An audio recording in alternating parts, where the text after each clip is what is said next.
இந்த அரசு ஊழலில் மூழ்கி முத்தெடுத்து கொண்டிருக்கிறது. இதோ பார் ஆதாரங்கள், இதை நாங்கள் கவர்னர்கிட்ட கொடுத்துருக்கோம். கவர்னர் ஆக்ஷன் எடுப்பாரா என்னன்னு எங்களுக்கு தெரியாது, எடுப்பாரு நாங்கள் நம்புகிறோம். கையூட்டு பெறுபவர்கள் தான் அந்த வார்த்தைகளை சொல்வார்கள். அவர்கள் அயோக்கியர்கள், மனித குலத்தின் மீது நம்பிக்கை இல்லாதவர்கள், ஜனநாயகத்தின் எதிரிகள். ஊழல் ஒரு பிரச்சனையே இல்லைன்னு எவனாவது சொல்றானா அவன் வந்து அயோக்கியன்.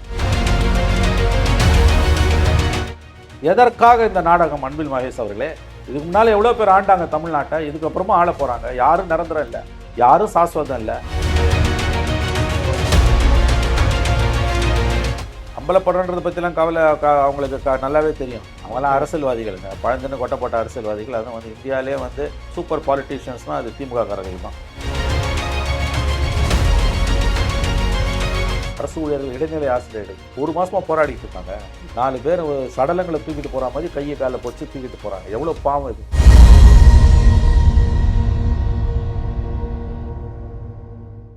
பை த பீப்புள் நேயர்களுக்கு அருள்மொழிவர்மனின் அன்பார்ந்த வணக்கங்கள். நம்மோடு இன்று மீண்டும் இணைகிறார் மூத்த பத்திரிகையாளர் திரு மணி அவர்கள். வணக்கம் சார். திமுக ஆட்சி காலகட்டத்தில் கடந்த 4.5 ஆண்டுகளில் கிட்டத்தட்ட 4 லட்சம் கோடி அளவுக்கான ஊழல் நடைபெற்றிருக்கிறது. இது தொடர்பாக ஓய்வு பெற்ற உச்சநீதிமன்ற நீதிபதியின் தலைமையில் ஒரு குழுவினை அமைத்து கடுமையான நடவடிக்கை எடுக்கணும், யாரெல்லாம் தவறு பண்ணியிருக்கிறாங்களோ அப்படின்னு சொல்லி எடப்பாடி கே பழனிசாமி ஆளுநர் ஆர்.என். ரவி சந்திச்சு ஒரு அறிக்கையை கொடுத்து ஒரு விஷயத்தை சமர்ப்பிச்சிருக்கிறாரு. பிரஸுக்கிட்டையும் அதை வந்து பேசியிருக்கிறாரு. அடுத்த கட்ட நாள்லேயே வந்து பார்த்தீங்கன்னா கூட்டணி டெவலப்மெண்ட்ஸ் அப்படி இப்படின்னு போகுது. இதனால இந்த விஷயத்தை வந்து யாரும் டக்குன்னு கடந்து போகலை. என்னப்பா திடீர்னு ஒரு இவ்வளவு பெரிய ஊழல் புகாரை சொல்கிறாருன்னு பார்க்குறாங்க. எப்படி பார்க்குறீங்க நீங்கள் இதை கேட்கும்போது? ஆட்சியோட இறுதி கட்டத்தில், ஆட்சியோட அந்திம காலத்தில் எடப்பாடி பழனிசாமி கவர்னர்கிட்ட போயிருக்காரு. 4.5 வருஷத்தில் எவ்வளோ, 4.5 ஆண்டுகளை எவ்வளோ, 4 லட்சம் கோடி ஊழல். ஆமாம், 4 லட்சம் கோடி பல்வேறு துறைகளில் ஊழல் குற்றச்சாட்டை சுமத்துறார். ஆனால் அதோட ஜிஸ்டாக ஒரு 2 பக்கத்துக்கு உங்கள் கையில் இருக்குது, ஜஸ்ட் 2 பேஜஸ், அதை தான் கொடுக்குறாரு. இவங்க கவர்னர்கிட்ட கொடுத்த டாக்குமெண்ட்ஸோடு சேர்த்து தான் எப்போவுமே மீடியா கொடுக்கணும். அது 5000 பக்கமாக இருந்தாலும் 5000 பக்கத்தையும் நீ மீடியா கொடுக்கணும். டாக்குமெண்ட் சப்போர்ட்டிங் 5000 பக்கம் இல்லாட்டி 1000 பக்கத்தையாவது மீடியா கொடுக்கணும்.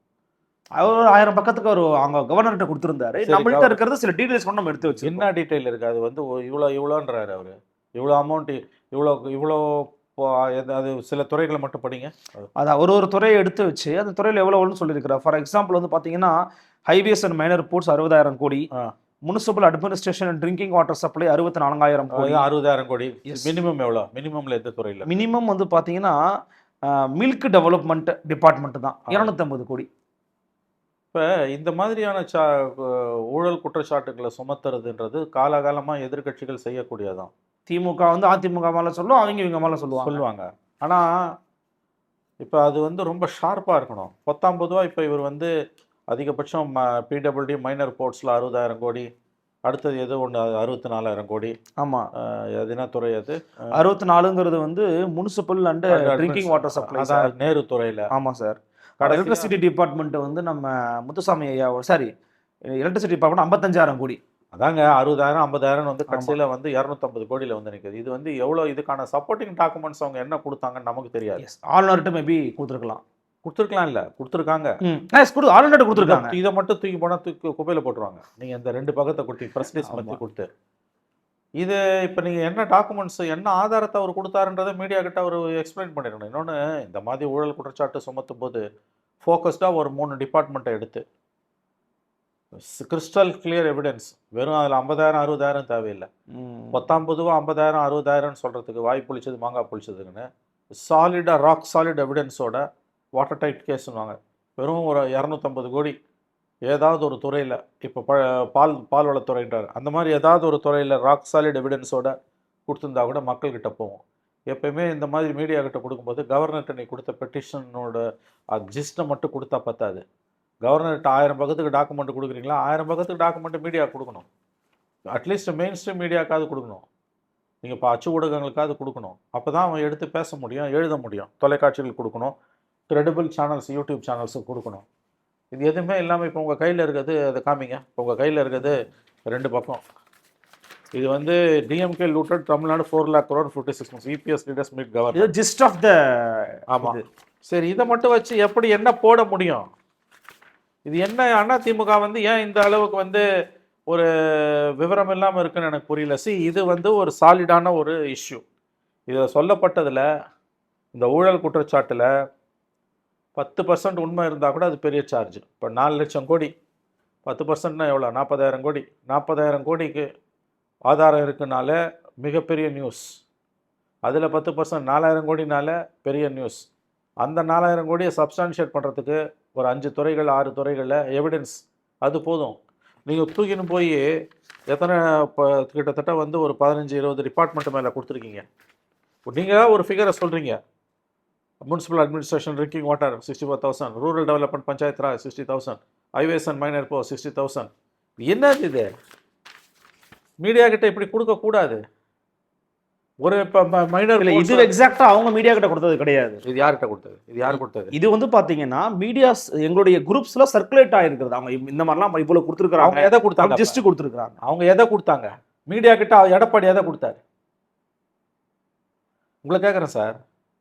கவர்னர்கிட்ட இவ்வளோ பெரிய மேபி மெயின் ஸ்ட்ரீம் மீடியா கிட்ட கொடுத்துருக்கலாம் சார். அந்த மெயின் ஸ்ட்ரீம் மீடியா கிட்ட தான் சார் அந்த பண்டில் கொடுத்துருப்பாருன்னு நீங்கள் சொல்கிறீங்க. நம்ம கையில் என்ன இருக்குன்றேன். சரி, நான் என்ன சொல்கிறேன், இப்போ நீங்கள் ஸ்பெசிஃபிக்காக வந்து நான் பார்த்த வரைக்கும் இவ்வளோன்றது வந்து ஏதாவது ஒரு பிரேக்கப் இருக்கணுங்க. இப்போ நீங்கள் மில்க் டெவலப்மெண்ட் 250 கோடி இருக்கிறதுலே லீஸ்ட், அதோட பிரேக்கப் இருந்தால் கூட பரவாயில்ல. நீங்கள் அதையும் அவங்க தான் கொடுக்கணும். மெயின் ஸ்ட்ரீம் மீடியானா இப்போ யூடியூப் சேனல்ஸும் மீடியா தான், இப்போ எல்லாமே மீடியா தான் இப்போ. எனவே இப்போ இதில் வந்து அவங்க என்ன கேட்குறாங்க, அந்த ப்ரேயர் என்ன, இவ்வளோ கரப்ஷன் இருக்குது. சுப்ரீம் கோர்ட் ரிட்டையர்ட் ஜட்ஜ் தலைமையில் ஒரு governor ADMK said it has formally urged the governor to constitute a special investigation commission headed by retired Chief Justice of the Supreme Court to conduct a detailed inquiry into the alleged 4 lakh crore corruption and ensure strict legal action. Special investigation commissionன்றதெல்லாம் இந்த commission வேற, enquiry வேறங்க. அதிமுக நண்பர்களின் கனிவான கவனத்துக்கு தான் இதை சொல்கிறேன். இந்த வேர்டிங்ஸ் எல்லாமே வந்து இதோட தீவிரத்தன்மையை நிறுத்து போக செய்யுது. SIT will be constituted special investigation team by retired Supreme Court judge, retired Supreme Court Chief Justice நீங்கள் கேட்குறீங்க. Retired supreme court chief justice தலைமையில் அமைப்பதற்கு கவர்னர் வந்து உத்தரவு போடணும்னா ஐ திங்க் அதுக்கு சென்ட்ரல் கவர்மெண்ட் பர்மிஷன் வேணும் எனக்கு தெரிஞ்சு. ஸ்பெஷல் இன்வெஸ்டிகேஷன் டீம் தான் இருக்கக்கூடிய, ஸ்பெஷல் இன்வெஸ்டிகேஷன் கமிஷன் கிடையாது. கமிஷன் வேறு, கமிட்டி வேறு. இப்போ SIT கான்ஸ்டியூட் பண்ணுறாங்கன்னா லீகல் என்ஃபோர்ஸ்மெண்ட் ஏஜென்சிஸ் தான், அதாவது சிபிஐயோ ஸ்டேட் போலீஸோ என்ஃபோர்ஸ்மெண்ட் டைரக்டரேட்டோ அந்த மாதிரி வந்து விசாரணை அமைப்புகள் தான் SIT கான்ஸ்டியூட் பண்ண முடியும். அதுக்கு ப்ராசிக்யூட் பண்ணுற அனுமதி அதிகாரம் உண்டு. கமிஷன் போடுறீங்கன்னா என்கொயரி கமிஷனோட மேண்டேட்டுன்றது வேறு. இது ரெண்டையும் ஒன்றா கேட்கவே முடியாது. ஐ டோன்ட் நோ யார் இவங்களுக்கு இந்த மாதிரியான அறிக்கைகளை ப்ரிப்பேர் பண்ணுறாங்கன்னு தெரியல. ஏன்னா இந்த ப்ரேயரும் தெளிவாக இல்லை. சிபிஐ என்கொயரிக்கு ஆர்டர் போடுங்கன்னா சென்ட்ரல் கவர்மெண்ட் சிபிஐ என்கொயரிக்கு ஆர்டர் கொடுக்க முடியாது. ஏன்னா ஸ்டேட் கவர்மெண்ட் பர்மிஷன் இல்லாமல் சென்ட்ரல் கவர்மெண்ட்டால் சிபிஐ என்கொயரி ஆர்டர் பண்ண முடியாது. ஸ்டேட் கவர்மெண்ட் வந்து தன்னோட ஜென்ரல் கன்சென்ட்டை வித்ரா பண்ணிட்டாங்க, எப்பயோ வித்ரா பண்ணிட்டாங்க செந்தில் பாலாஜி அரெஸ்ட் அப்பயே. இப்போ தமிழ்நாட்டில் ஒரு கேஸை சிபிஐ விசாரிக்கணும்னா தமிழ்நாடு அரசாங்கத்தோட ஒப்புதலோடு தான் விசாரிக்கணும், அல்லது உயர்நீதிமன்றமோ உச்சநீதிமன்றமோ உத்தரவு போடணும், அப்போ தான் விசாரிக்க முடியும். டைரெக்டாக மோடி நினச்சா கூட சிபிஐ என்கொயரிக்கு இங்கே ஆர்டர் பண்ண முடியாது. இதை முதல்ல புரிஞ்சுக்கோங்க. கவர்னர் எப்படி ஸ்பெஷல் இன்வெஸ்டிகேஷன் டீமாக, அது அவங்க ஸ்பெஷல் இன்வெஸ்டிகேஷன் டீம்னு இல்லாமல் ஸ்பெஷல் இன்வெஸ்டிகேட்டிவ் கமிஷன்றாங்க. எனக்கு தெரிஞ்ச அந்த மாதிரியான வார்த்தையை நான் கேள்விப்பட்டதே இல்லை. ஸ்பெஷல் இன்வெஸ்டிகேஷன் கமிஷன்றாங்க. அப்படிப்பட்ட வார்த்தையை நான் கேட்டதில்லை. அதுவும் retired chief justice of the supreme court. an enquiry commission headed by retired chief justice of the supreme கோர்ட்டுன்னு கேட்டிருந்தா அது லாஜிக்கலி கரெக்ட். ஸ்பெஷல் இன்வெஸ்டிகேஷன் கமிஷன்றாங்க அவங்க. எனக்கு தெரியல, இது வந்து இப்படி ஒரு ப்ரேயரை நான் பார்த்ததே இல்லை. ஒன்று சிபிஐ என்கொயரி கேட்பாங்க, இல்லைன்னா அப்ராப்ரியேட் அத்தாரிட்டின்வாங்க, இல்லைன்னா ரிட்டையர்டு சுப்ரீம் கோர்ட் ஜட்ஜு தலைமையில் ஒரு விசாரணை கமிஷன்வாங்க. இது வந்து எல்லாத்தையும் கலந்து அடித்து special investigation commission headed by retired chief justice of supreme court. என்ன கேட்குறாங்கன்னே புரியல. அப்புறம் இந்த பிரேக்கப்பை நீங்கள் கொடுக்கும்போது இவன் 64,000 கோடி 60,000 கோடி கடைசியில் 250 கோடியில் வந்து நிற்குது. இதற்கான டீட்டெயில்ஸை எவிடென்சஸ் எதை கொடுத்தாங்க கவர்னர்கிட்டன்னு அவங்க சொல்லலை. இது வந்து வெறுமனே இந்த நம்பர்ஸை மட்டும் கொடுத்துருந்தா பண்ண முடியாது. ஏதாவது கவர்னர்கிட்ட கொடுத்துருப்பாங்க, அது என்ன டாக்குமெண்ட்ஸ், அதோட ஜிஸ்ட் ஃபுல்லாக இல்லாட்டியும் அதோட ஜிஸ்ட் தேவை. ஆகவே இந்த கரப்ஷன் சார்ஜஸில் நிறையா கிளாரிட்டி தேவைப்படுது. இந்த ஊழல் புகார்கள் வந்து அரசு மீது இப்போ இந்த இந்த இதை நீங்க விட்டுருங்க, இதை வந்து இவங்க கொடுத்துருக்குறாங்கன்றது ஒரு பக்கம் இருக்கட்டும். ஆனா பொதுவா இந்த ஆட்சியாளர்கள் மீது இருக்கக்கூடிய ஊழல் புகார்கள் இருக்குல்ல, ஃபார் Yes. எக்ஸாம்பிள் இன்னைக்கு இப்போ அண்மையில் அமித்ஷா வந்துட்டு போகும்போது ஒரு 20% கவர்மெண்டா மாறிடுச்சு அப்படின்னு ஒரு விமர்சனத்தை வச்சிருந்தாரு. இப்போ அது போன்ற கிரிட்டிசிசம்ஸ்லாம் வந்து கவர்மெண்ட் மேல மற்ற எதிர்க்கட்சிகள் வைக்கும்போது கிரவுண்ட்ல மக்கள் வந்து ஒரு ஒரு தாசில்தார் ஆஃபீஸ் போறான், ஒரு ஆர்ஐ ஆஃபீஸ் போறான், ஒரு ரிவியூ ஆஃபீஸ் போறான் அப்படின்னும் போது அவனுக்கு அந்த அந்த ஸ்ட்ரகிள்ஸ் அவன் ஃபேஸ் பண்றான். அந்த இடத்துல இது போய் இம்பாக்டை ஏற்படுத்துமான்னு கேட்குறேன். அதை இம்பேக்டை ஏற்படுத்தணும்னா இன்னொரு விஷயம் என்ன தெரியுமா, ரொம்ப முக்கியமாக நல்ல கேள்வி நீங்கள் கேட்டீங்க. ஒன்று, இந்த டாக்குமெண்ட்ஸ் அவங்க என்ன கொடுத்தாங்க நம்ம கையில் டீட்டெயில் இல்லை. அதோட ஜிஸ்ட்டை பற்றி வந்திருக்கக்கூடிய இந்த ப்ரெஸ் ரிலீஸ் அவங்க சர்க்குலேட் பண்ணதில் பெரிய அளவில் டீட்டெயில் இல்லை. இது பெரிய தாக்கத்தை வந்து மீடியா மத்தியிலே வந்து அந்த ஜிஸ்ட்டை மட்டுமே அவங்க கொடுத்தது, பேசிக் டாக்குமெண்ட்ஸ் மதர் டாக்குமெண்ட்ஸை பற்றின எந்த விதமான மென்ஷனிங் இல்லாமல் கொடுத்ததே வந்து ஒரு ஏமாற்றம் அளிக்கக்கூடியது. இதை வச்சு நீங்கள் பெரிய அளவில் ஸ்டோரியை போட முடியாது, ஆர்டிகல்ஸ் போட முடியாது, எழுத முடியாது, டிவி ஷோஸ் பண்ண முடியுமான்னு எனக்கு தெரியல. ரெண்டாவது முக்கியமான விஷயம், இது எப்போ மக்கள் மத்தியில், நீங்கள் கேட்டீங்க மக்கள் மத்தியில் தாக்கத்தை ஏற்படுத்தாதான், நீங்கள் நல்ல கேள்வி. அது எப்போ தாக்கத்தை ஏற்படுத்தும்னா, கவர்னர்கிட்ட கொடுத்துட்டு ராஜ்பவன் வாசலில் நின்று, லோக்பவன் இப்போ அது வாசலில் நின்று ப்ரெஸ் மீட் கொடுத்துட்டு போயிட்டார் அவர். அதை கீழே கொண்டு போய் கிராம அளவில் பிரச்சாரம் பண்ணுறதுக்கு அதிமுக முயற்சி எடுக்கணும். மாவட்டந்தோறும் விளக்க கூட்டங்கள், ஆளுநரிடம் கொடுக்கப்பட்ட புகார் பட்டியல் விளக்க கூட்டங்கள் ஒவ்வொரு மாவட்டத்திலையும், ஒவ்வொரு தாலுக்காலையும், ஒவ்வொரு கிராமத்திலையும், ஒவ்வொரு அசம்பிளி தொகுதியிலையும், 234 அசம்பிளி தொகுதியிலையும் அதிமுக சார்பாக பிரச்சாரம் பண்ணணும். இந்த அரசு ஊழலில் மூழ்கி முத்தெடுத்து கொண்டிருக்கிறது, இந்த பார் ஆதாரங்கள், இதை நாங்கள் கவர்னர்கிட்ட கொடுத்துருக்கோம், கவர்னர் ஆக்ஷன் எடுப்பாரான்னு என்னன்னு எங்களுக்கு தெரியாது, எடுப்பாருன்னு நாங்கள் நம்புகிறோம். எடுக்கலைன்னா கழக ஆட்சி, அதிமுக ஆட்சி அமைந்தவுடன் இந்த ஊழல் புகார் மீது நடவடிக்கை எடுக்கப்படும், ஊழல் செய்தவர்கள் தப்ப முடியாது, நாங்கள் எந்த எல்லைக்கும் போய் அவர்களை சட்டத்தின் முன் கொண்டு வந்து நிறுத்துவோம் அப்படின்ற பிரச்சாரத்தை, அதுவும் எலெக்ஷன் நெருங்கிடுச்சு, இன்னும் 3 மாதத்தில் எலெக்ஷன், பட்டி தொட்டி எங்கும் அதிமுக கொண்டு போயிருக்கணும். அதாவது கவர்னர்கிட்ட கொடுத்ததோட ஃபாலோ அப் ஆக்ஷன் அது. அட்லீஸ்ட் ஒரு மாவட்ட தலைநகரத்தில் ஒரு பொதுக்கூட்டம், ஒவ்வொரு மாவட்டம் 38 மாவட்டத்திலையும் பொதுக்கூட்டம், 38 ஆர்ப்பாட்டம், பொதுக்கூட்டம், மக்களுக்கு விளக்க உரை என்னென்ன நடந்திருக்குன்னு. அது செஞ்சாங்களா? அதான் வந்தார், கொடுத்தாரு, ப்ரெஸ் மீட் கொடுத்தாரு, டாக்குமெண்ட்ஸை கொடுக்கல, அதோட ஜிஸ்ட் வெளியில் வருது, அவர் பாட்டு போயிட்டார், எடப்பாடி போயிட்டார். மறந்தே போயிடுவான் எல்லாரும். அந்த ஹீட்டை சஸ்டெயின் பண்ணும்ல. 38 மாவட்டத்துலேயும் நீங்கள் இப்போ கூட்டம் நடத்துகிறீங்க, எடப்பாடியே முக்கியமான மாவட்டங்களுக்கு போகிறாரு, வட தமிழ்நாட்டில் ஒரு 2 கூட்டம், தென் தமிழ் 4 முனைகள்லேயும் 4 கூட்டத்தை அவர் பேசுகிறாரு, வடக்கு, தெற்கு, மேற்கு, கிழக்கு. சென்னையில் ஒரு கூட்டம், கோயம்புத்தூரில் ஒரு கூட்டம், மதுரையில் ஒரு கூட்டம், திருச்சியில் ஒரு கூட்டம், 4 கூட்டங்களை எடப்பாடி இந்த விளக்க உரை நிகழ்த்துறாரு. இல்லை ஏதாவது ஒரு மையப்பகுதியில், தமிழ்நாட்டோட மையப்பகுதியில், திருச்சியில் இன்னும் முக்கிய தலைவர்கள்லாம் அந்தந்த மாவட்டத்தில் போய் நடத்துகிறாங்க. அதாவது இந்த ஹீட்டை பப்ளிக் மத்தியில் சஸ்டெயின் பண்ணிக்கிட்டே இருக்கணும். ஏதாவது ஒன்று பண்ணாங்களா? கட்சிக்காரன் இதோட ஃபாலோ அப் ஆக்ஷன் பண்ணணும், அப்போ தான் இந்த ஊழல் குற்றச்சாட்டுக்கு வந்து மரியாதை இருக்கும். அதுவும் இல்லை. அப்போ இது என்ன அரசியல்? இது எந்த தாக்கத்தையும், எந்த விதமான ப்ளஸ்ஸையும் ஏடிஎம்கேக்கு கொண்டு வந்து கொடுக்காது. அவங்க பிடிஆர் பழனிவேல் தியாகராஜனோட இதெல்லாம் சொல்கிறாங்க, 3 வருஷத்து மேலே வந்து அந்த ஆடியோ, அவர் பேசியதாக சொல்லப்படுற ஆடியோ, அதோட வெராசிட்டி நமக்கு தெரியாது. ஆனால் பிடிஆர் அதை சேலஞ்ச் பண்ணல, எனக்கு தெரிஞ்சு பண்ணதா ஞாபகம் இல்லை. 30,000 கோடி வந்து ஆடியோ இல்லைன்னு சோஷியல் மீடியாவில் சொல்லிட்டு போயிட்டார், அவ்வளோதான். அது ஆடியோ இல்லைன்னு சோஷியல் மீடியாவில் சொல்லிட்டு போயிட்டார். அது ஆனால் சேலஞ்ச் பண்ணாரா? சேலஞ்ச் தான் பண்ணல. கோர்ட்டுக்கு போனாரா? இல்லை போலீஸில் போய் அந்த ஆடியோவை ரிமூவ் பண்ணணும்னு கேட்டாரா? யார் அந்த ஆடியோவை லீக் பண்ணாங்களோ அவங்க மேலே நடவடிக்கை எடுக்கணும்னு கேட்டாரா? கேட்கல. 19 என் வாய்ஸ் இல்லைன்னு போயிட்டார். ஏஐ வாய்ஸ்ன்ட்டார், தப்பிச்சிட்டாரு. அது ஃபுல் ஃப்ளெஜ்டு சிபிஐ என்கொயரிக்கு ஆர்டர் பண்ணி லெபார்ட்டரிக்கு அனுப்புனா அது ஏஐயா இல்லையான்றது ஈஸியாக தெரிஞ்சிடும். பட் அப்பார்ட் ஃப்ரம் ஏடிஎம்கே ஒரு ஆக்டிவிட்டி நான் கேட்குறேன், கிரவுண்டில் இன்றைக்கி நம்ம பார்க்கும்போதும் ஒரு துறையிலையும் ஒரு டிபார்ட்மெண்ட்லையும் இருக்கக்கூடியவங்க பல விதமான நெருக்கடிகளை சந்திக்கிறாங்க. அதற்கு ஏதோ ஒரு வகையில் இந்த ஊழல் அப்படிங்கிறது மிகப்பெரிய காரணமாக இருக்குது. இப்போ அண்மையில் மரியாதைக்குரிய அமைச்சர் கே நேரு அவர்கள் மேலேயும் கூட வந்து பார்த்தீங்கன்னா அடுத்தடுத்த விசாரணைகளை நோக்கி நகர்வதற்கான ஒரு சூழல், ஒரு களம் இருப்பதாக பார்க்கப்படுகிறது. அப்போ இது அதிமுக வந்து இது ஃப்ரஸ்ட்ரேட்டடாக, ரொம்ப டீப் ரூட்டடாக கொண்டு போகாட்டியுமே கூட கிரவுண்டில் ஊழல் புகாருங்கிறது மக்கள் மத்தியில் ஏற்கனவே இருக்குதா? இருக்குங்க. மக்களை பொறுத்த வரைக்கும் ஊழல்ன்றது வந்து நீக்கமர நிறைந்தது. எல்லாம் ஊழல் இந்த ஆட்சியிலும் இருக்கு, எல்லா ஆட்சியிலும் இருக்கு, இந்த ஆட்சியில் மட்டும்தான். அதான் கேட்குறேன், எல்லா ஆட்சியிலும் இருந்தது, எல்லா ஆட்சியிலும் இருக்கான்னு. எல்லா ஆட்சியிலும் இருக்கனால இந்த ஆட்சியும் சேர்த்து தானேங்க சொல்கிறோம். இவங்க என்ன வானத்துலேருந்து குதிச்சவங்களா? ஊழல் இல்லாமல் ஒரு கவர்மெண்ட் எப்படி இருக்க முடியும்? எப்படி இருக்க முடியும் சொல்லுங்கள்? எல்லா கவர்மெண்ட்டும் கரப்ட் கவர்மெண்ட்டு தான், டிகிரி தான் வேரி ஆகும். மாட்டிக்கிறானா மாட்டிக்கலையான்றது. ஜெயலலிதா மாதிரி ரசீது கொடுத்து லஞ்சம் வாங்கி மாட்டினாங்கன்னா ஜெயிலுக்கு போவாங்க. விஞ்ஞான ஊழல் பண்ணாங்கன்னா தப்பிச்சிடுவாங்க. அவ்வளோதான். இது என்ன புதுசாக இருக்குது? பப்ளிக் பர்செப்ஷனில் ஊழலை பற்றி சொன்னால் சிரிப்பான். ஏன்னா எல்லாம் ஊழல், எல்லாருமே வந்து கரப்டு தான், எல்லாரும் ஊழல்வாதிகள் தான். நீ மாட்டிக்கிற, உன் தலையெழுத்து நீ மாட்டிக்கிற, புத்திசாலித்தனமாக வாங்க தெரியாமல் திருட தெரியாமல் மாட்டிக்கிற. அவன் ரொம்ப புத்திசாலியாக இருந்தாலும் விஞ்ஞான ஊழல் பட்டு போகிறான்.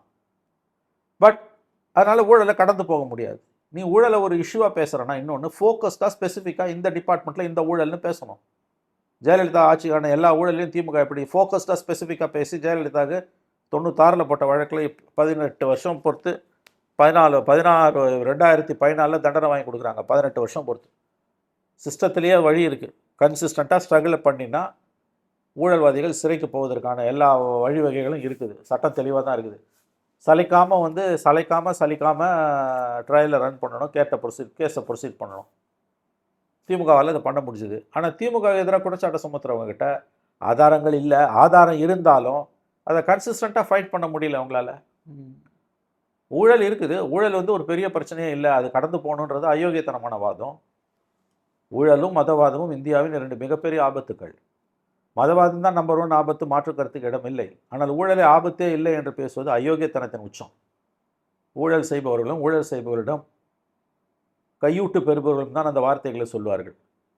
அவர்கள் அயோக்கியர்கள், மனித குலத்தின் மீது நம்பிக்கை இல்லாதவர்கள், ஜனநாயகத்தின் எதிரிகள். ஊழல் ஒரு பிரச்சனையே இல்லைன்னு எவனாவது சொல்கிறான்னா அவன் வந்து அயோக்கியன். ஊழல் மட்டுமே பிரச்சனை இல்லைங்கன்னு சொல்லு, நியாயம். ஊழல் வந்து ஒரு அளவுகோல் இல்லைன்னு சொல்லுங்க, அது கூட நியாயம். ஆனால் ஊழல் ஒரு பிரச்சனையே இல்லைன்றவன் அயோக்கியன். அது வந்து ஊழல் செய்து ஊரை கொள்ளை அடித்து வாழ்ந்துக்கிட்டு இருக்கவங்க, வீசி எறிகிற எலும்பு துண்டுகளை கவ்வி தான் வாழ்க்கையை ஓட்டிக்கிட்டு இருக்க ஜென்மங்கள் தான் ஊழல் ஒரு பிரச்சனையே இல்லைன்னு பேசும். குறைந்தபட்ச அறிவு மனசாட்சியை உள்ளவன் அப்படி பேச மாட்டான், நியாயப்படுத்த மாட்டான், நியூ நார்மாக அதை மாற்ற மாட்டான். ஆனால் இன்றைக்கி அந்த முயற்சிகள் தான் நடந்துக்கிட்டு இருக்குது.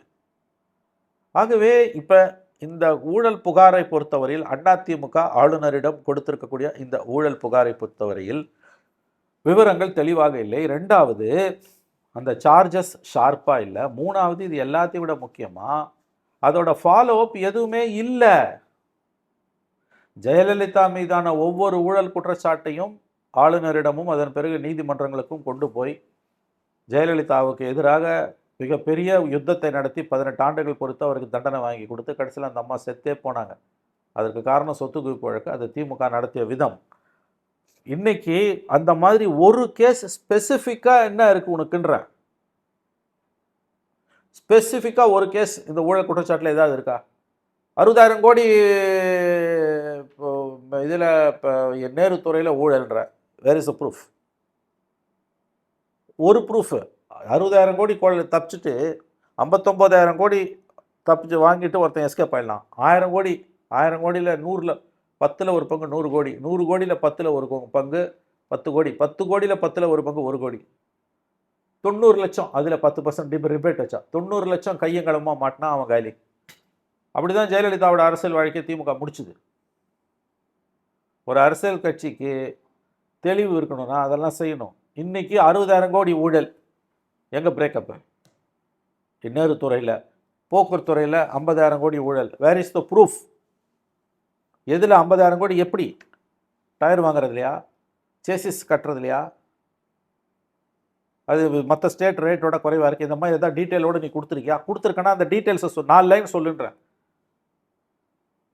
சரி, அதுங்க கொடுத்தீங்க, அதோட கொடுக்கறதோட உங்கள் வேலை முடியல.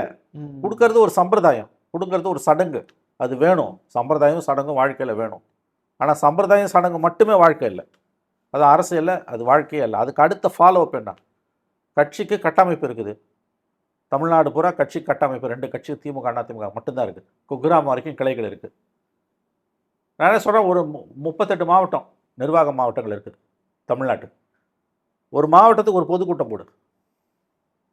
முக்கியமான கூட்டங்களை எடப்பாடியை போய் பேச சொல்லி எல்லா மந்திரிகளையும் அங்கே அனுப்புங்க, களத்தில் இறக்குங்க.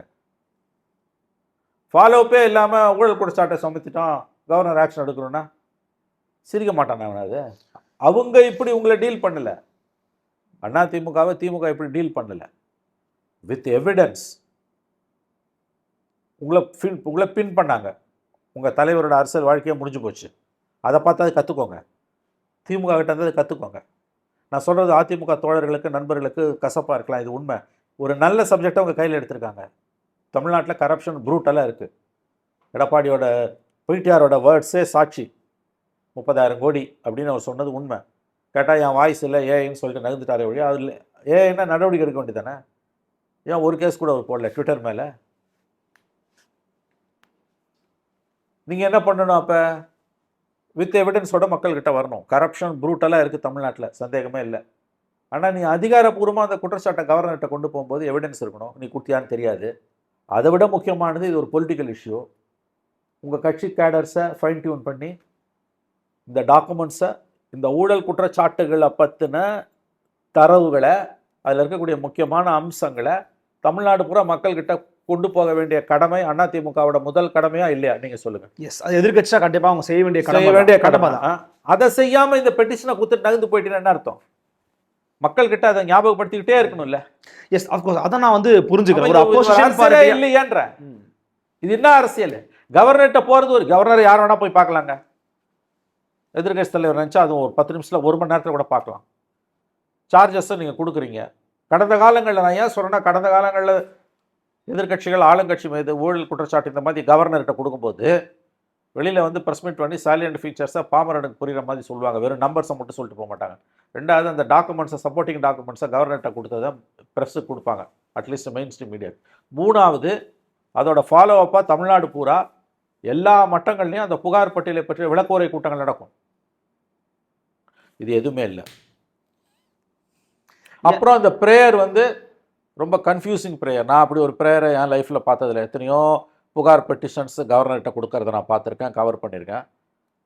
ஸ்பெஷல் இன்வெஸ்டிகேஷன் கமிஷன்றாங்க. யூஸ்வலாக ஸ்பெஷல் இன்வெஸ்டிகேஷன் டீம் தான், அது விசாரணை அமைப்புகள் தான் பண்ணணும். இங்கே யார் விசாரணை அமைப்பு? சிபிஐ விசாரணை. சிபிஐ பர்மிஷன்லாம் வர முடியாது. அப்படி இல்லைன்னா வந்து உச்சநீதிமன்ற ஓய்வு பெற்ற நீதிபதி தலைமையில் விசாரணை கமிஷன், அதை அமைக்கன்னு சொல்லலாம். அதை கூட வந்து இப்போ கவர்னர், ஸ்டேட் கவர்மெண்ட்டு அமைக்காது. அப்போ இந்த பெட்டிஷனை நீங்கள் சென்ட்ரல் கவர்மெண்ட்டை கொடுக்கணும். இந்த மாதிரி எந்த கிளாரிட்டியுமே இல்லையேன்ற. ஆனால் எழுப்பியிருக்க இஷ்யூ முக்கியமான. அதுக்கு தான் நான் வந்தேன். இப்போ இந்த பிரச்சனை வந்து ரொம்ப வீரியமான ஒரு பிரச்சனையா இருக்கு. அஃப்கோர்ஸ் அப்போசிஷன் பார்ட்டிஸ் வந்து எது போன்ற விஷயங்களை செய்யணுன்ற ஒரு எடுத்திருப்ப நீங்க வந்து சொல்லியிருக்கிறீங்க. இன்னொரு பர்செப்ஷன் நான் பார்க்கும்போது நான் அதை கேட்டு பெற விரும்புகிறேன். அப்படின்னா, இந்த கரப்ஷன் நீங்க சொன்னீங்க தமிழ்நாட்டில் இன்னைக்கு இல்லப்பா, தொடர்ச்சியா இருந்துகிட்டு இருக்கு, இன்னைக்கு ப்ரூட்டலாக இருக்க தான் செய்யுது, நம்ம வந்து மறுக்கலை அப்படிங்கிறீங்கல்ல. அரசாங்கம் ஒரு பக்கம் நான் வந்து உங்களுக்கு 3000 ரூபாய் பொங்கல் பரிசு தொகை கொடுக்குறேன், அப்புறம் மற்ற நலத்திட்டங்களை நான் வந்து வழங்குறேன் அப்படின்னு சொல்றது வந்து இது போன்ற விஷயங்களை டைல்யூட் பண்ணுமா, அல்லது அதை டைல்யூட் பண்ணணுங்கிறதுக்கான ஒரு முயற்சி தான் அரசாங்கம் அதை பண்றாங்க? இல்லைங்க, ஊழல் வந்து எல்லா கவர்மெண்ட்லையும் இருக்கிறது, டிகிரி தான் வேரி ஆகும். எதிர்கட்சிகள் ஊழல் குற்றச்சாட்டு ஆளுங்கட்சி மேலே சுமத்துறது, கவர்னர்கிட்ட போகிறது, பிரசிடென்ட் கிட்ட போகிறதுலாம் எல்லா காலத்திலையும் நடக்கிறது. டிஎம்கேக்கு தெரியும் ஊழல் ஒரு பெரிய இஷ்யூ தான் அவங்க கவர்மெண்ட்ல இருந்து. இல்லை சார், ஏன்னா நீங்கள் ஒரு முறை சொன்னீங்க, இல்லை ரூல் பழைய பென்ஷன் திட்டத்தை அவன் மண்ணம் தான் பண்ண முடியாது, ஏன்னா ஒரு பெரிய ஒரு இஷ்யூல இருந்துகிட்டு இருக்கு, அவ்வளவு நிதி நெருக்கடி தமிழக அரசுக்குமே கூட இருக்குதுன்னு சொன்னீங்க. அசால்ட்டா ஒரு உங்களுடைய பண்ணல. நீங்க உங்க வார்த்தைகளை சற்று எச்சரிக்கையுடன் பயன்படுத்த வேண்டும். அசால்ட்டா பண்ணல. அவரு ககன்தீப் சிங் பேடி கமிஷன் ரிப்போர்ட்டு கீழே வந்து அவங்க ஏதோ ஒன்று பண்ணியிருக்காங்க, சம் அரேஞ்ச்மெண்ட் அவங்க பண்ணியிருக்காங்க, ஏதோ ஒரு ஸ்கீமை கொண்டு வந்திருக்காங்க. இது முழுக்க முழுக்க ஓல்டு பென்ஷன் ஸ்கீம்னு சொல்ல முடியாது. ஏன்னா இதில் பார்ட்டிசிபேட்டரி 10% சேலரியிலேருந்து பிடிக்கிறாங்க. சாட்டிஸ்ஃபை பண்ணிட்டாரே சார். மறுபடியும் கோல் போஸ்ட்டை மாற்றுறீங்க.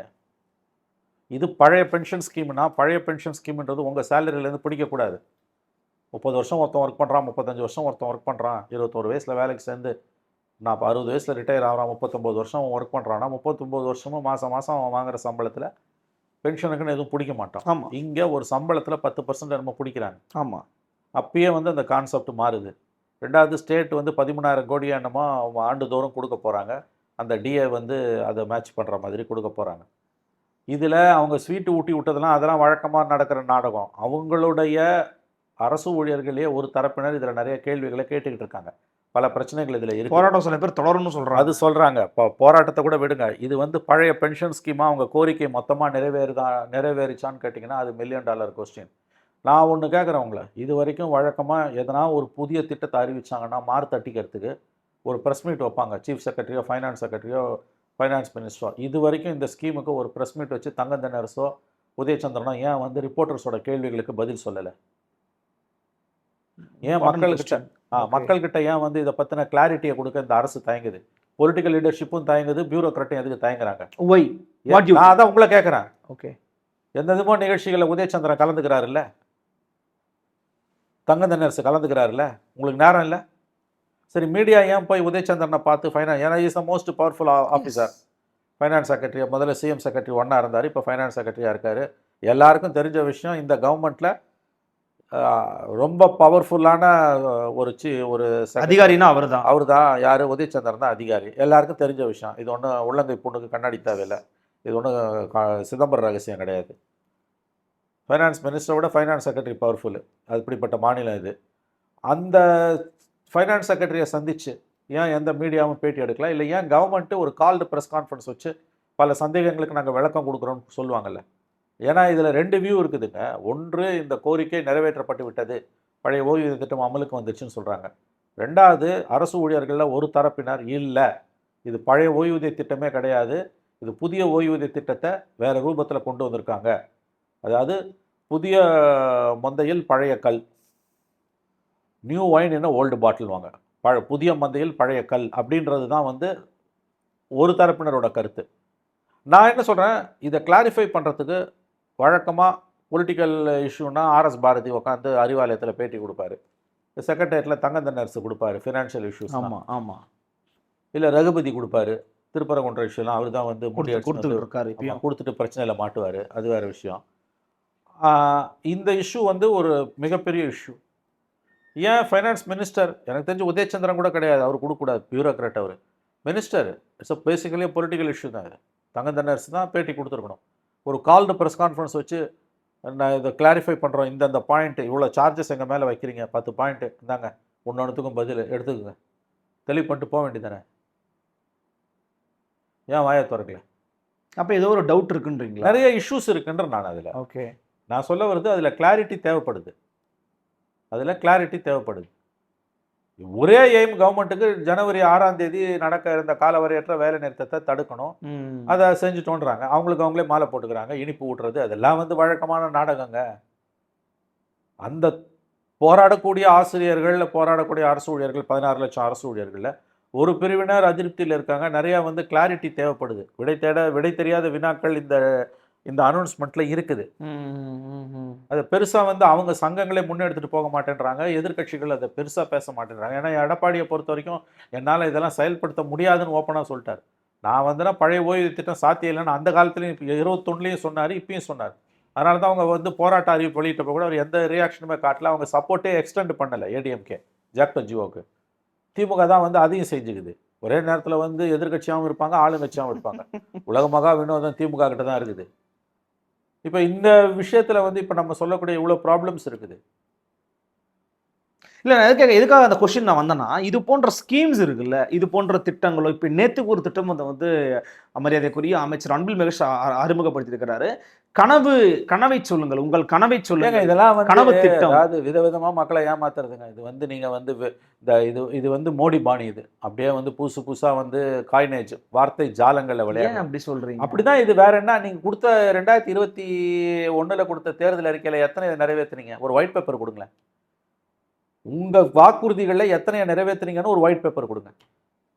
எடப்பாடி பீரியடில் தமிழ்நாடு சூறையாடப்பட்டதுன்னு வந்த உடனே ஒரு ஒயிட் பேப்பர் கொடுத்தாரு பிடிஆர், அதுக்கப்புறம் பட்ஜெட் போட்டார். இப்போ ஆட்சி விட்டு இறங்கும்போது நீங்கள் ஒரு ஒயிட் பேப்பர் கொடுத்துட்டு போங்களேன். லெட் தட் பி நாம். யார் இனிமேல் அதிகாரத்துக்கு வந்தவொடனே ஒரு ஒயிட் பேப்பர், போகும்போது ஒரு ஒயிட் பேப்பர் கொடுத்துட்டு போங்க. உங்கள் கனவை சொல்லுங்க. அப்படியே கனவை இவங்க நிறைவேற்றுவாங்களா? தூய்மை பணியாளர்கள் கூவத்தில் இறங்கி போராடுறாங்கங்க, அவங்க கனவை நிறைவேற்றுங்க முதல்ல, அப்புறம் மக்கள்கிட்ட வந்து நீங்கள் கனவை நிறைவேற்றலாம். செவிலியர்கள் போராட்டம் இப்போதைக்கு அடங்கி கிடக்குது, அதை நிறைவேற்றுங்க. இடைநிலை பள்ளி ஆசிரியர்கள் போராடிட்டு இருக்கான், நீ ஸ்கூலுக்குள்ளேயே போராடுன்றாது அன்பில் மகேஷ். விதவிதமாக பேசுவார் அன்பில் மகேஷ். ஸ்கூலுக்குள்ளே போராடினா இவங்க விட்டுருவாங்களா? ஸ்கூலுக்குள்ள போய் எப்படி போராடுவாங்க? பேரண்ட்டை வச்சு பிரச்சனை பண்ணுவாங்க. ஊதியத்துக்கு போராடுறாங்க. அவன் நீ கொடுத்த வாக்குறுதியை நிறைவேற்ற முடியலன்னு அவன் போராடுறான். இதில் புதுசாக உங்கள் கனவை சொல்லுனா அப்படியே நிறைவேற்றுவீங்க நீங்கள் எல்லாரும் கனவையும். அதான் சொல்கிறேன், தூய்மை பணியாளர் கனவை நிறைவேற்றுங்க. கூவத்தில் இறங்கி போராட்டத்தில் ஒருவர் மரணம் அடைஞ்சிருக்கிறார். ஆமாங்க, அவனுக்கு கனவு இருக்கும்ல. அவன் கல்யாணம் ஆகாதவனாக இருந்தால் அவனை பெற்றவங்களுக்கும், கல்யாணம் ஆகியிருந்தால் அவனை கட்டினவங்களுக்கும், அவனுக்கு பிறந்தவங்களுக்கும் கனவு இருக்கும்ல. அந்த கனவு அன்பில் மகேஷ் எப்போ நிறைவேற்ற போகிறார்? உங்கள் கண்ணு முன்னால் நடந்துகிட்டு இருக்குது, விதவிதமாக போராடிட்டு இருக்கான். 6 மாசமா போராடிட்டு இருக்கான். அவன் கனவை பற்றி உங்களுக்கு கவலை இல்லை. பொதுமக்கள்கிட்ட கனவை கேட்க வந்துட்டீங்க. எதுக்கு இந்த நாடகன்ற நான்? எதற்காக இந்த நாடகம் அன்பில் மகேஷ் அவர்களே? இதுக்கு முன்னால் எவ்வளோ பேர் ஆண்டாங்க தமிழ்நாட்டை, இதுக்கப்புறமா ஆள போகிறாங்க. யாரும் நிரந்தரம் இல்லை, யாரும் சாஸ்வதம் இல்லை. No one is permanent, nothing is inevitable. யாரும் நிரந்தரம் இல்லை, இதை மட்டும் ஞாபகம் வச்சுக்கோங்க. இல்லை, நீங்கள் எதற்காகன்னு கேட்குறீங்களா? I have one answer. இது போன்ற தொடர்ச்சியான ஊழல் புகார்கள், ரூட் லெவலில் இருக்கிறவன், டிஸ்டர்ப் ஆயிருக்கிறவனுக்கு இந்த மாதிரி திட்டங்களை சொல்லும்போது தே கேன் இக்னோர் இட், மறந்துடுவாங்க. அந்த ஒரு ஐடியா இருக்கான்னு கேட்குறேன். திட்டங்களை சொல்லி ஏமாத்துறது, கனவை சொல்லுன்றது. கஞ்சி வழி இல்லாமல் நிற்கிறான், அவனுக்கு கனவு சொல்லுன்னு கேட்குறது. நீங்கள் கொடுத்த வாக்குறுதியை நிறைவேற்றல தாங்க அவன் கேட்குறான். நிறைய பேர் பதிவு போட்டாங்க, வாக்குறுதி நிறைவேற்றுங்க, அதாங்க என் கனவு. ஆமாம், அதுக்கு பதில் சொல்கிறேன். எதுக்கு இந்த ஏமாத்து வேலைன்றான்? புதுசாக வார்த்தை ஜாலங்களால் விளையாடுறீங்க. கனவை சொல்லுங்கள் அப்படின்னு. அதை தான் சொல்கிறேன். தூய்மை பணியாளர் கனவை நிறைவேற்றுங்க, இடைநிலை பள்ளி ஆசிரியர் கனவை நிறைவேற்றுங்க, போக்குவரத்து தொழிலாளர்கள் 10 வருஷமாக வந்து பெனிஃபிட்ஸ் இல்லாமல் இருக்கான், அவன் கனவை நிறைவேற்றுங்க. சத்துணவு ஊழியர்களுக்கு அவன் கனவை நிறைவேற்றுங்க. திருமண பக்கம்லாம் போராட்ட களமாக நிற்குது தமிழ்நாடு, அவங்க கனவெல்லாம் நிறைவேற்றுங்க. அதுக்கு பிறகு நீங்கள் மக்கள்கிட்ட வந்து கனவை பற்றி கேட்கலாம். அவங்க கனவே நிறைவேற்ற முடியல, இதை வந்து நீங்கள் அப்படியே நிறைவேற்றுவீங்களா? இதை சொல்லுவான்ல வந்து வானை ஏறி, அதுனா இது கூரை ஏறி ஏதோ பிடிக்காதவன் வானை ஏறி வைகுண்டம் போனான், அந்த கதை தான் இது. அதாவது மக்களை ஏமாற்றுவதில் கின்னஸ் ரெக்கார்டு படைத்து கொண்டு இருக்கிறது திமுக அரசு. அது கையில் மீடியா இருக்குது, அதை வச்சு பண்ணிட்டு எதுக்கு இந்த நாடகம்ன்ற நான். எல்லா கவர்மெண்ட்லையும் நடக்கிற அரசு குறைகள், நிறைய குறைகள் உங்கள் கவர்மெண்ட்லையும் இருக்குது, நான் ஒத்துக்கிறேன். ஆனால் மற்ற கவர்மெண்ட்டில் இல்லாத ஒரு சிக்கல் என்னன்னா, நாங்கள் தான் இந்தியாவிலே பெஸ்ட்டு கவர்மெண்ட்டு, உலகத்திலே பெஸ்ட்டு கவர்மெண்ட்டுன்றதும், நாங்கள் எல்லா பிரச்சனையும் தீர்த்துட்டோன்றதும். ஏங்க 17 லட்சம் பேருக்கு வந்து புதுசாக 1000 ரூபாய் கொடுக்குறீங்களே, நிதிநிலை மோசம், இல்லை நிதிநிலை சரியாயிடுச்சுன்றாங்க. இன்னொரு பக்கம் ஆசிரியர்கள் போராட்டம் பண்ணால் நிதிநிலை சரியானன்னு கொடுக்குறேன்றாங்க. இது ரெண்டில் ஒன்று தான் உண்மையாக இருக்க முடியும். 8000 பேர் செவிலியர்கள் கேட்டாங்கன்னா வெறும் 1000 பேர் தான் கொடுத்துருக்குறாங்க. 1000 பேர் கொடுத்தீங்க, மிச்சம் 7000 பேருக்கு நிதிநிலை சரியானன்னு கொடுக்குறேன். ஆமாம். ஆனால் என்ன பண்ணுறீங்க, நீங்கள் பொங்கலுக்கு 3000 ரூபாய் கொடுக்குறீங்க, 6000 கோடி. அது 6900 கோடி கிட்ட, 900 கோடி. டாப்ஸ் வந்து பார்த்தீங்கன்னா ஒரு கிட்டத்தட்ட ஒரு 50,000 கோடி தாண்டி இருக்கு டாப்ஸ். 1000 கோடி. இப்போ வந்து 17 லட்சம் பெண்களுக்கு 1000 ரூபாய் மாத உரிமை தொகை கூடுது. எப்படிங்க? என்ன இல்லை நிதிநிலை சரியாயிடுச்சுங்க. இந்த பக்கம் திரும்பினா சுப்ரீம் கோர்ட் உத்தரவு போட்ட பிறகு செவிலியருக்கு பணி நிரந்தரம் இல்லைன்னா, இல்லை அரசு கஜானா சீரானோட கொடுக்குறேன்றீங்க. இது ரெண்டில் ஒன்று தான் உண்மையாக இருக்குது. எதுக்கு இந்த வேஷம்? அப்போ இலவசங்களுக்காக வாக்கு வங்கியை மனசில் வச்சு நீங்கள் கஜானாவை உங்கள் விருப்பத்துக்கு ஏற்ப பயன்படுத்திக்கிட்டு இருக்கீங்க. போராடக்கூடியவங்களுக்கு, வேர்வை சிந்தி வேலை செய்கிறவங்களுக்கு நீங்கள் கொடுக்க மறுக்கிறீங்க. அதாவது இது ரெண்டுமே ஆட்சியாளர்கள் வாயிலேருந்து வர வார்த்தை. 17 லட்சம் பெண்களுக்கு கூடுதலாக மாதம் 1000 ரூபாய் என்பது எப்படிங்க? நிதிநிலை சரியே இல்லை, நீங்கள் தானே சொன்னீங்க. இல்லை நிதிநிலை சரியாயிடுச்சு, அதனால தான் கூடுதல் பயனாளிகளாக 17 லட்சம் பெண்கள் சேர்க்கப்பட்ட. நல்லதுங்க. செவிலியர்கள் வந்து 1000 பேர் தான் பண்ணிருக்கீங்கன்னா 7000 பேருக்கு வேணுமாங்க பணி நிரந்தரம். இல்லைங்க, நிதிநிலை மோசமாக இருக்குங்க. ஏதாவது ஒன்று தான் உண்மையாக இருக்கும். ஏதாவது ஒன்று தானே சார் உண்மையாக இருக்க முடியும்? இல்லை, நான் என்ன கேட்குறேன்னா, அம்பலப்பட்டு போகிறாங்களா இல்லை கன்வின்ஸ் பண்ணுறாங்களா? அதாவது அம்பலப்பட்டு போகிறத பற்றி கவலைப்படாமல் கன்வின்ஸ் பண்ணுற முயற்சியில் இறங்கியிருக்காங்க. அம்பலப்படுறதை பற்றிலாம் அவங்களுக்கு நல்லாவே தெரியும். அவங்களாம் அரசியல்வாதிகளுங்க, பழந்துன்னு கொட்டப்பட்ட அரசியல்வாதிகள். அதுவும் வந்து இந்தியாவிலே வந்து சூப்பர் பாலிட்டிஷியன்ஸ்னால் அது திமுககாரர்கள் தான். விதவிதமான நாடகங்களை அவர்கள் ஆடுவார்கள். அதில் நன்மைகளும் உண்டு, தீமைகளும் உண்டு. நான் அதை மறுக்கலை. ஏன்னா ஆட்சியல்னு வரும்பொழுது சில நேரங்களில் அவரிடமிருந்து நாம் கற்றுக்கொள்வதற்கு நிரம்ப இருக்கிறது, நான் மறுக்கவில்லை. ஏன்னா இன்றைக்கி கவர்ன் பண்ணுறதுன்றது ரொம்ப கஷ்டமான ஒரு விஷயம். அரசை நிர்வகிப்பது என்பது மிக மிக சிக்கலான விஷயமாக மாறிக்கொண்டிருக்கிறது உலகம் முழுவதுமே. புதுசாலாம் வந்தாங்கன்னா அவங்களாலலாம் சமாளிக்க முடியுமான்னு எனக்கு தெரியல. நிர்வாக திறன் என்பது திமுக கிட்ட இருக்கின்றதை நான் மறுக்கவில்லை. ஆனால் என்ன ஒன்று, பேராசையும் ஊழலும் இந்த அரசை வந்து சிதைத்து சின்னாபின்னமாக்கி கொண்டிருக்கிறது. கட்சி மிக மோசமான கண்டிஷன் நோக்கி கட்சியும் போயிட்டுருக்குது. ஏன்னா இவங்க கொடுத்த வாக்குறுதிகள் எல்லாத்தையும் இவர்களே வெற்றி பெற்று ஒரு வேளை மீண்டும் அதிகாரத்துக்கு வந்தாலும் கூட வந்து மிகப்பெரிய சிக்கலை இவர்கள் சந்திப்பார்கள். இவங்க சிக்கலை விட மிகப்பெரிய சிக்கல் தமிழ்நாட்டுக்கு ஏற்படும். ஏன்னா எல்லா பொருளோட விலையும் ஏறியும் முதல் பட்ஜெட்டு காரணம் கொடூரமாக இருக்கும். அதனால் இவர்கள் அம்பலப்படுகிறார்களா இல்லை? அம்பலப்படுகிறார்கள், அதை பற்றி கவலை இல்லை அவர்களுக்கு. பவர் வேணும் எனக்கு. அதிகாரத்தை தக்க வைப்பதற்கு எந்த எல்லைக்கும் போக அவர்கள் துணிந்து விட்டார்கள். அதில் அவர்கள் வெற்றியும் கூட பெற முடியும். ஏன்னா அவர்கள் வந்து ஒற்றை இலக்கோடு பயணிக்கிறார்கள். இந்த குதிரைக்கு லாடம் கட்டின மாதிரி அது ஒன்று தான். இந்த மகாபாரதத்தில் வரும்ல, துரோணர் கூப்பிட்டு வில்லை எய்ய சொல்லும் பொழுது வந்து பறவையை நோக்கி யார் யாருக்கும் ஏதோ பட்டுது, கடைசியில் அர்ஜுனனுக்கு மட்டும்தான் அந்த குருவியோட தலை பட்டுதுன்னுவாங்கள்ல. அந்த மாதிரி வந்து அந்த ஃபோக்கஸ், அந்த ஒரு அந்த ஒரு எப்படி சொல்கிறது, ஒரு நன்கு குவிக்கப்பட்ட ஒரு நோக்கம். அது வந்து கம்ப்ளீட் ஃபோக்கஸ். அது எந்த எல்லைக்கும் போக அவர்கள் துணிந்து விட்டார்கள். பட் அவர்கள் மக்கள் அதை வெற்றி பார்க்கும்போது பெறலாம். அவர்கள் மக்களுடைய ரெஸ்பான்ஸ் எப்படி இருக்கும்? நீங்க சொல்ற அதான் நான் மாதிரி சொல்றேன். ஒரு கட்சியா அவங்க கவன குவிப்பை வந்து நேர்த்தியா கூட பண்ணலாம். ஆனா மக்களுக்கு அந்த நீங்க சொன்ன மாதிரி இந்த ஆன்டி இன்கம்பன்சி மோடுங்கிறது வேவ் அதிகமாகும் இல்ல போது ஆன்டி இன்கம்பன்சி இருக்கு, பயங்கரமா இருக்கு. இவங்களோட அட்வான்டேஜ் அது 3ஆ உடையுது. அது ஒண்ணுதான் அவங்களுக்கு அட்வான்டேஜா அது இருக்கு. ஒன்று தான் இவங்களோட advantage. IOU, index of opposition unity, Pranoy ராயோட ஃபேமஸ் தியரி. ஒவ்வொரு முறையும் ஒரு இன்கம்பன்ட் கவர்மெண்ட் அதிகாரத்தில் இருக்க அரசு வீட்டுக்கு அனுப்பப்பட வேண்டும் என்றால் இருக்க வேண்டிய முதல் தேவை என்பது எதிர்க்கட்சி ஒற்றுமை. IOU, index of opposition unity. அது இல்லை. அது இருந்ததுன்னா ஃபினிஷ்ட். IOU இல்லாதது தான் திமுகவை காப்பாற்றி கொண்டிருக்கிறது. அது அவருடைய மேபி அதிர்ஷ்டம். ஒரு United ADMK and BJP PMK அதெல்லாம் அது வரும்போது வந்து ஒரு டஃப் ஃபைட் இருக்கும். அப்போ கூட ஆட்சி மாற்றம் வருமானது எனக்கு doubt. Any 4 corner fight is advantage for டிஎம்கேன்றது தான் என்னுடைய கருத்து. 89 ரெப்பிட்டேஷன் ஆகலாம். மேபி இவங்க 2006 சார், 2006 2006ல் வந்து யாருக்கு மெஜாரிட்டி இல்லாமல் போச்சு. நீங்கள் அதை சொல்கிறீங்க. நீங்க ஒரு முறை சொன்னீங்க ஹங் அசம்பிளி கூட அங்க வரலாம். அசம்பிளிக்கு வாய்ப்பு இருக்குது, நான் மறுக்கல. ஆனால் வந்து இண்டெக்ஸ் ஆஃப் அப்போசிஷன் யூனிட்டி இல்லாமல் 4 கார்னர் ஃபைட்டு, அது இவங்க 3000 rupees இப்போ கொடுத்துருக்காங்க. இன்னும் சில அதீத அறிவிப்புகளை அனௌன்ஸ் பண்ணிட்டாங்கன்னா வந்து தே மே ஸ்கிராப் த்ரூ. அவங்க வந்து தப்பி பிழைக்கலாம். 2006 வரும்னு உறுதியாக சொல்ல முடியாது. ஏன்னா இவங்க பணத்தை வந்து பெரிய அளவில் இன்றைக்கி நம்பியிருக்காங்க. அரசாங்க கஜானாவை திறந்து விடுறது, கடைசி நேரத்தில் கேஷ் ஃபார் ஓட்ஸ். மக்கள் Cash for votes பரிசு விட தொகையை வாங்க முக்கியமா- ஆரம்பிச்சிட்டாங்க. இன்னிலிருந்து அதான் பொங்கல் பரிசு கேஷ் ஃபார் ஓட்ஸ் கூட செகண்டரி. கஜானாவை திறந்து விட்டு அரசு நலத்திட்ட உதவிகளை பெரிய அளவில் கொண்டு போகிறதன் மூலமாக, குறிப்பாக பெண்களை குறி வச்சு கொண்டு போகிறதுன்றது மூலமாக இப்போ 3000 rupeesக்கு மேலே இப்போ பீகாரில் வந்த மாதிரி 10,000 ரூபாய் கொடுத்தாங்க, ஸ்டேட் ஸ்பான்சர்ட் பிரைப். அந்த மாதிரி இங்கே ஏதோ ஒரு ஸ்கீமை கொண்டு வந்துட்டா என்ன பண்ணுவீங்க? சுய தொழில் தொடங்குவதற்கு 1 கோடி பெண்களுக்கு 5000 ரூபாய் கொடுக்குறோன்னு ஒரு ஸ்கீமை பிப்ரவரியில் அனௌன்ஸ் பண்ணுறாங்க. 1 கோடி பெண்களுக்கு 5000 ரூபான்னு எவ்வளோ வரும்? 5000 கோடியா? 5000 கோடி இல்ல 5 லட்சம் கோடி கிட்ட போகும்னு நினைக்கிறேன். இல்ல. 1 கோடின்றீங்களே. 5000 1 கோடி பெண்களுக்கு 1000 ரூபாய்னா 1000 கோடி. 5000 ரூபாய்னா 5000 crores. அந்த மாதிரி ஏதோ ஒரு ஸ்கீம் வருதுன்னு வச்சுக்கோங்களேன். இல்லை 10,000 rupees கொடுக்குறோம். நாங்கள் மோடி மாடலை ஃபாலோ பண்ணுவார். மோடி மாடல் ஃபாலோ பண்ணுறோங்க. நீங்கள் அது தப்புன்னு எவனும் சொல்ல முடியாதுல்ல. 2 லட்சம் ரூபாய் கடன் கொடுக்குறோம். நீங்கள் தொழில் தொடங்குறதுக்கு 10,000 ரூபாய் அட்வான்ஸ் வச்சுக்கோங்க.